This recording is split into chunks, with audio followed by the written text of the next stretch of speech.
How much control does Obama have over the modern Democratic Party? He's the most influential person in the Democratic Party today. But I would say that his influence wanes as the years go by. He's not as influential now as he was 4 years ago. Times change, new people come in. The thing about him is he's got a fundamental left-wing ideology, but he's a lot more practical than that. He's all about just winning for himself. And, you know, I think about when he ran for president in 2008, he supported a border wall. Oh, yeah. Right? It was practical politics at that time. He was willing to ditch that right away. I would say as time goes by, his influence will wane, but probably 4 years from now, he'll probably still be the most influential Democrat. Barack Obama didn't just lead.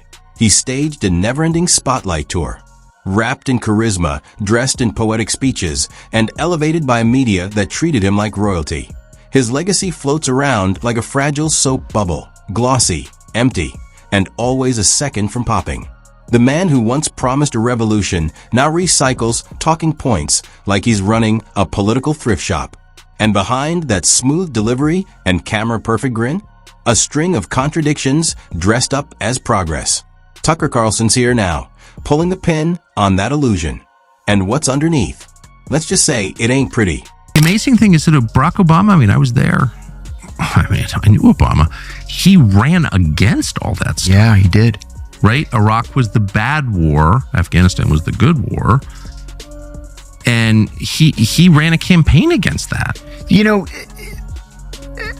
but he ended up throwing into prison the guy who told the truth about it. His latest controversy feels like a bad rerun.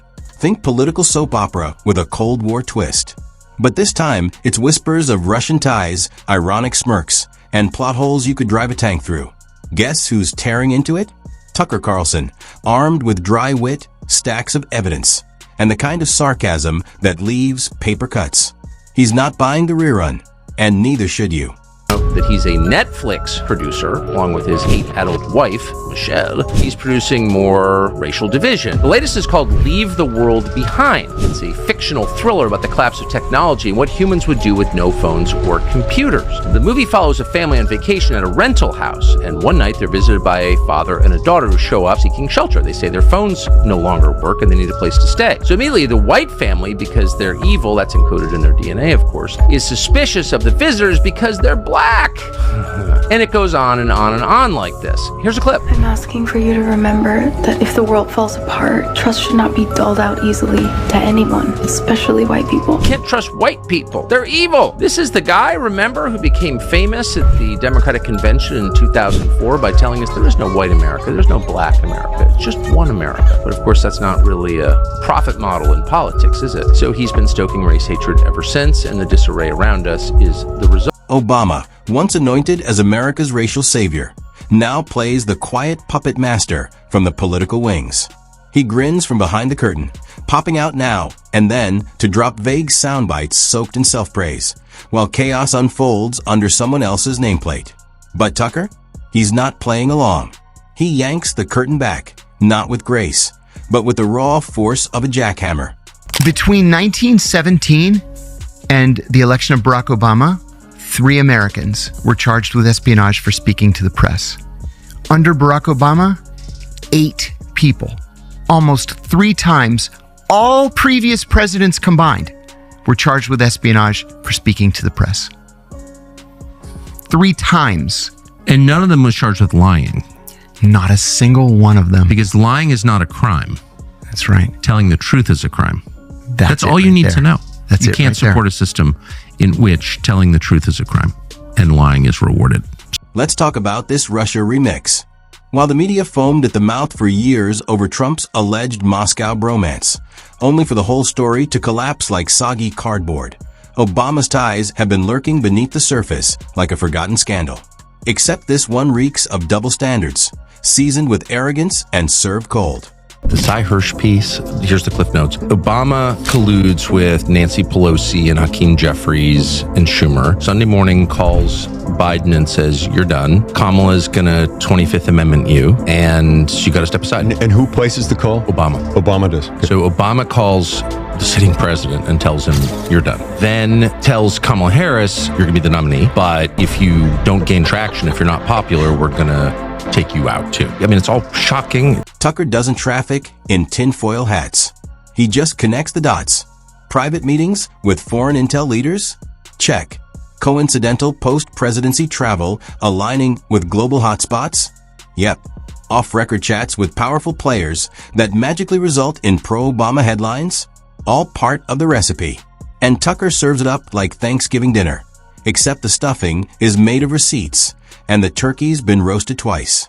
Did you see the video of Biden at the debate in 2007 announcing that Barack Obama had an AIDS test? I know Barack got tested for AIDS. Remind me. The funniest video ever. Biden said, well, I think, AIDS is a real problem in the African American community. And the community's engaged in denial. And I think we should all get AIDS tests. Barack Obama had an AIDS test.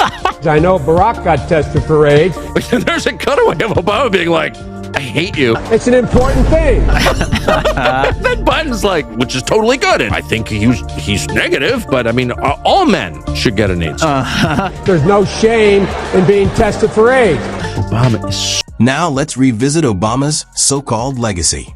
The man who once delivered silky oratory now haunts the current administration like an overbearing backseat driver, foot jammed on the imaginary brake. It's like he never left the campaign trail. According to Tucker, Obama's modern-day leadership style involves micromanaging disasters from his luxury beachfront property, all while lecturing the rest of America about climate change. Remember that healthcare mess?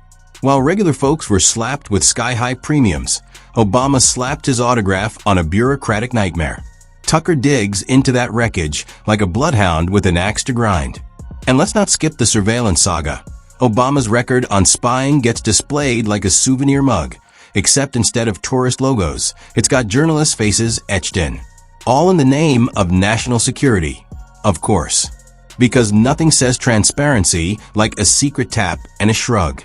It's disgusting. Yes, Sam Bankman-Fried. Of course. Right? Oh, I just drive like a shitty little Toyota. It's like, oh, actually, you're defrauding. Michelle millions of Obama goes to people. Princeton for free and has been in the ruling class her whole life, and she's still lecturing you about how she's a victim of racism. Hillary Clinton, exact same thing. Goes to Wellesley, spends her entire life in the ruling class, and she's still whining about how she's discriminated against. Why are they doing that? Yeah, you ever see pictures of Jimmy Carter's house Yes. and Obama's house? We would allow people who call themselves public servants to get to live in this insane mansion. The media crowned him.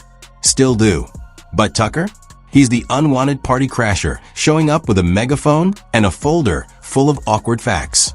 He exposes the elitist echo chamber Obama helped build, where imported wine replaces answers and vague quotes pass for solutions. Then there's the Netflix deals, the paid speeches, the carefully crafted activism that looks like it came from a lifestyle influencer's mood board. On foreign policy? It's a montage of drone strikes and polite indifference. Obama got a Nobel Peace Prize, presumably for giving elegant speeches, while the Middle East exploded like a 4th of July finale. Tucker isn't buying the polish. He strips it down to its silicon and surveillance roots, showing how Obama's cozy relationship with big tech laid the groundwork for censorship in a hoodie. It's like giving your data to the same guy who just told you he's monitoring you for your safety. I remember Hunter Biden, who was my neighbor for many years, telling me more than once, when Biden was vice president, how much they despised Barack Obama. He despised Barack Obama. Well, what he did to Joe Biden in 2016 to say, we're going with Hillary Clinton, that in the Biden family, that's as bad as it gets. That's as treacherous as it gets. And then in 2020, he didn't really support him until he had to, when it was just... Now, on to the culture wars. While Obama gave high-minded graduation speeches, the country fell into tribal madness.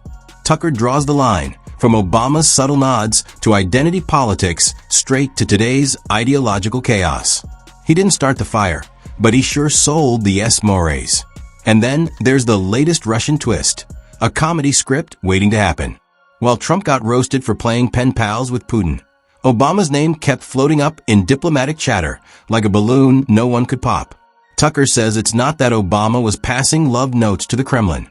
It's just that every outcome seemed to benefit everyone but the American people. That smug smirk? Tucker calls it what it is, a look that says, I know more than you, without offering anything but recycled lines and bedtime tone speeches. Post-presidency, Obama's living the dream, private chefs, jet-set living, book tours without the truth. Tucker doesn't envy it. He ridicules it. Because nothing screams man of the people like tweeting about oppression from a 5-star resort. Why would Barack Obama, and I'm sorry to be cynical, but I spent, all 8 years of his presidency in the United States watching carefully. Why would he tweet out like it's a great thing that it's going to take days to find out who the new president is? Election workers are heroes. Respect them. Thank them. Don't share things before checking your sources. I'm trying not to use the F word on YouTube, but like, how dare you, Barack Obama? You liar. Lecture me about accuracy and then let the process run its course. It takes time to count every ballot. Well, not in. And then there's the Iran deal. Resurrected by Tucker like the villain in a bad horror sequel. Still sketchy, still bloated with taxpayer cash, and still convinced it's doing good. Tucker picks it apart like a surgeon, popping holes in the PR until it deflates into a pile of empty promises. He doesn't yell, he just raises an eyebrow and lets Obama's contradictions do the work. A presidency remembered more for speeches and Sandy Beach pics than actual results. His most famous policy? A healthcare plan that confused even its own creators. And now the Obama brand isn't just a memory, it's a media franchise. Netflix docs pretending to solve problems Obama helped cause. And as for Russia, the man who mocked Cold War paranoia now finds himself tangled in enough backroom gossip to make a Bond villain blush. But instead of denying it, he leans in, turning sketchy foreign ties into a weird victory lap. Really struck me. He was talking about the drone program. He killed 10 times more people with drones than George W. Bush did. And he said, I never realized I would be so good at killing people. He's a cold human being. Like, what is that? That's sociopathy. Yeah, well, for sure. You have to be a sociopath to even think that way. Yes. But he surrounded himself with other sociopaths. The media eats it up like 5-star fiction. And Obama? He plays both ringmaster and head clown, juggling contradictions while acting like he's above it all. But you can't move intelligence agencies like pawns and claim you're just an innocent bystander. That's not leadership. That's elite-level manipulation in designer clothing. He danced through scandals with magician-level finesse. But the only thing that ever disappeared was accountability. And just when you think he's done, he moonwalks back into the limelight, ego in tow, acting like he's the star professor of a lecture nobody asked for. Still posturing, still spinning, still believing charisma can cover up character. Beneath the layers of speeches and stylists is a legacy built on make-believe. And when that illusion fades, what's left? A loop of tired slogans and a man too stubborn to admit the mirror's been lying to him. And guess what? This story's not done. From Syria's fake red lines to Hollywood's real red carpets, Obama's time in office was about image over impact. Tucker doesn't just tear it down. He displays it like a museum piece titled, How to Say a Lot and Accomplish Nothing.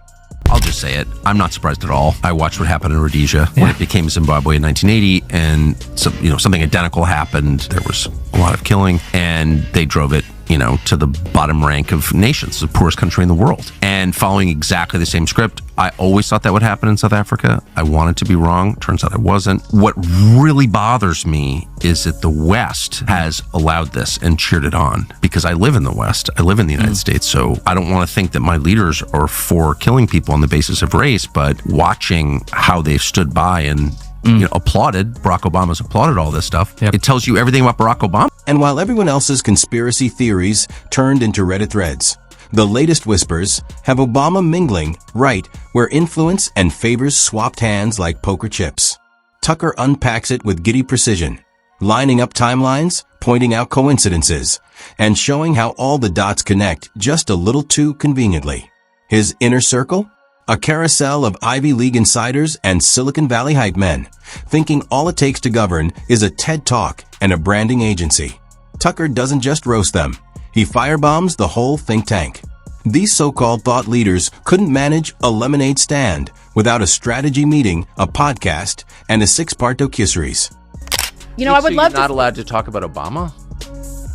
Not if you don't follow the narrative. If I had said, listen, I grew up in a biracial household, but I'm a black woman, I would probably still have a job. But I just think it's, maybe I'm overthinking or perhaps underthinking it, but it does seem very strange. Like, I thought the whole point of the melting pot idea was that we're all people inside, and that the left is certainly not against people of different races getting together and having. Every time Obama strolls out with that slow, reflective tone and philosopher's smirk, Tucker's there, reminding everyone that the polished image masks a man who mastered the art of looking competent while delegating the hard stuff.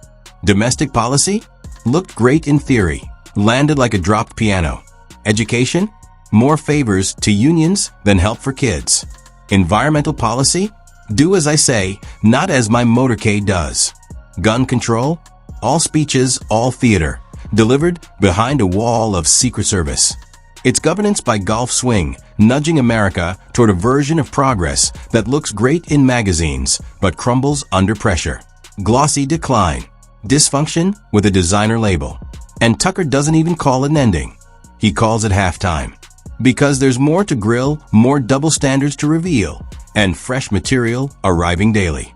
Obama's brand might still sparkle, but Tucker's already loaded the next round of roast, ready to peel back more layers while the myth unravels itself.